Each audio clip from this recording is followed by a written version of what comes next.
أول كأس عالم في القرن الواحد وعشرين قررت الفيفا تعطي شرف تنظيمها لأول مرة لزوز بلدان، كوريا الجنوبية واليابان. وفي الدورة هذه شاركوا زوز منتخبات عربية، تونس والمملكة العربية السعودية.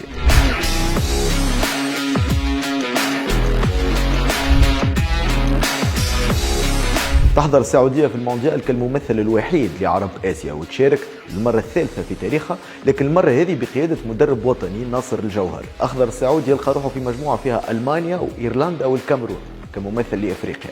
الهدف من المباراة الأولى ضد الألمان كان تقديم وجه مشرف وتفادي هزيمة ثقيلة، وبالفعل بدأت المباراة بشيء من التوازن حتى الدقيقة 20 لحظة تسجيل الهدف الأول عن طريق ميروسلاف كلوزر. هدف جاء بعده 7 أهداف أخرين في نفس المرمى، 4 في الشوط الأول و4 في الشوط الثاني.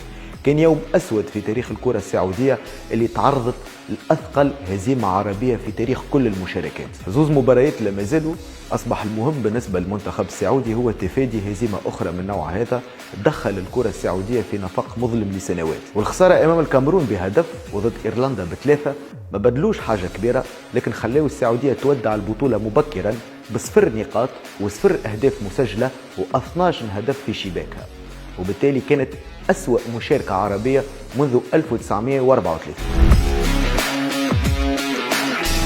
بعد خيبة كأس افريقيا في مالي والاستغناء على هنري ميشيل، يسافر المنتخب التونسي إلى اليابان بقيادة المدرب الوطني عمار سويح، وتقريبا بنفس جيل المونديال السابق.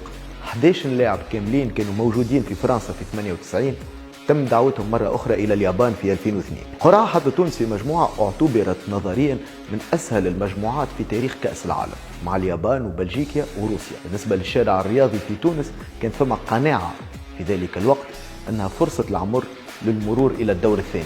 خسارة المباراة الأولى ضد روسيا، المنافس الأضعف بين المنتخبات الثلاثة اللي ترافقنا في المجموعة، هي اللي صعبت وضعية المنتخب اللي رغم التدارك بالتعادل ضد بلجيكا وهدف رؤوف بوزيان الممتاز الهدف العربي الوحيد في الدورة، لكن هذا ما كانش كافي. تونس كانت مطالبة بالفوز على صاحبة الأرض اليابان في المباراة الثالثة، مهمة ما تمكنش المنتخب من تحقيقها قدام تقريبا 50,000 متفرج، وانهزم بثنائية ودع على إثرها المونديال في نسخة نجم نعتبروها كأسوأ مشاركة لتونس وللعرب عموما.